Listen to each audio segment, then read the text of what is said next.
ઉનાળામાં પંખો બંધ કરી દીધો છે, કેમ કે અમારા સુરત અલથાણની અંદર અત્યારે માહોલ વાલા બહુ ગરમ છે, બહુ હુક્કા કાઢી નાખે એવો ગરમ. પણ એટલે ગરમ છે કે 13 વર્ષની દીકરી સાથે છેડતી થાય છે અને એ છેડતીની વાત ઉપર બહુ મોટું પોલિટિક્સ રમાય છે, કેમ કે અત્યારે ચૂંટણી છે એટલે. અને દીકરીનો તો હાથો બનાવવામાં આવે છે. ને વાત તો કંઈક બીજી જ છે કે આમ આદમી પાર્ટી ભાજપ સરકારને નીચી બતાવવા માટે એક આખું ષડયંત્ર રચે છે. અને તમે કોલ રેકોર્ડિંગ તો સાંભળ્યું જ હશે કે એની અંદર જીવા કાકા એમ કહે છે કે આની અંદર જલ્દી આપણે લાવો લઈ લો ને ગાડીમાંથી ઉતારીને ઠોકવાર બધો ફૂલ બાકા ચીકી, નકર પછી હર્ષભાઈ સંઘવીનો લાવો લઈ જશે. વાહ તમારી મરદાનગી આમ આદમી પાર્ટી વાળાની.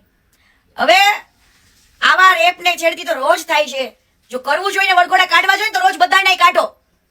એવી બેન દીકરીઓ છે, કેવા લોકો પણ છે કે જેને સૂરજ ભળવા જેવા કે બેન દીકરીને મારી નાખી છે ધારા જેવી દીકરીઓને. એના કોઈ વરઘોડા નો નીકળે, આ ખુલ્લે આમ રખડે મુવા.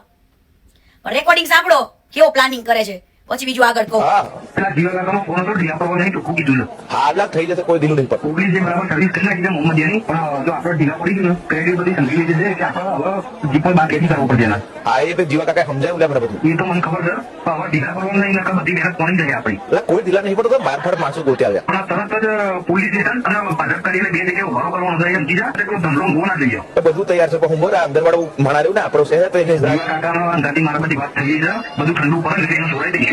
ઓલાથી આખી વાત આપણી બાજુ વળી જશે અને ઓલા પટેલિયાઓ બધા ભાજપની ભક્ત ઠોકી નાખશે. અલગ કરાવું છું હું મેલ ને ભાઈ. હવે આ બધું જોઈતા અને સાંભળતા તો મને એવું જ લાગે છે કે આ છેડતી તે આમ આદમી પાર્ટી વાળાએ નહોતી કરાવી ને, તાકી આ રીતના ગરમ માહોલ બને.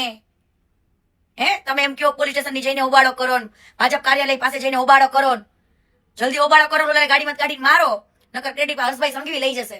વાહ તમારી મરદાનગી, વાહ. અને પાછા હું કહો છો કે આ રીતના હોબાળો કરો એટલે ઓલા પટેલિયા ભાજપ વાળાની આણી નાખશે. એટલે પટેલિયા તમારે ઘરે જઈને કેજો છે ને, કેતા હોય એને. અને જીવા કાકા તમારી વાય પટેલ સરનેમ છે ને એ કાઢી નાખજો. કહેવત સાચી છે, આપણા પાડવા ઉભા થાય. એટલે પટેલની દીકરી છેડતી થાય છે અને એને ઉપયોગ કરીને આ ભાઈને વોટ જોઈ છે. અહીંયા જીવા તને વોટ આપું, હવે તને જીવવા જ નથી દેવાનું થતો. જીવા શરમ કર, શરમ. પટેલ સમાજનો થઈને પટેલની દીકરીને અરે આ વસ્તુ થાય છે અને મારા બેટો દીકરીનો ઉપયોગ કરીને વોટ માંગવા નીકળો. હા તારી મરદાનગી, વાહ જીવા વાહ. આ જીવો નક્કી પટેલ નથી હો, નકર તો પટેલિયા શબ્દ બોલે જ નહીં. પટેલિયા તો કેતો જ નહીં બીજી વાત. બાકી તારા પટ્ટા હવે ઉતારું ને ઈ તું જો.